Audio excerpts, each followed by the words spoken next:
Mercedes revealed the new GLC Coupé. As the sporty sibling of the GLC SUV, it rounds off the best-selling Mercedes-Benz series of vehicles.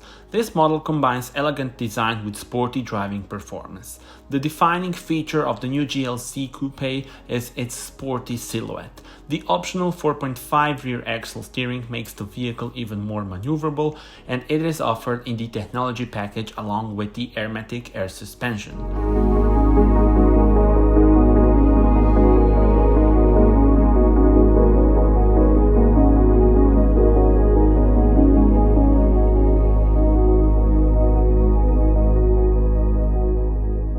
Inside, the main stars are the 12.3-inch high-resolution LCD screen in front of the driver and the 11.9-inch central display.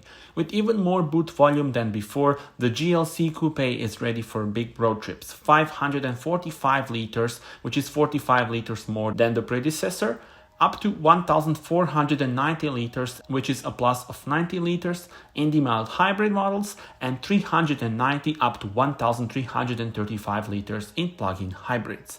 The new GLC Coupé is available with electrified drives, either with various mild hybrid powertrains or plug-in hybrids. Car will be available in Western European markets as of July 2023. Tell me in the comments, how do you like it?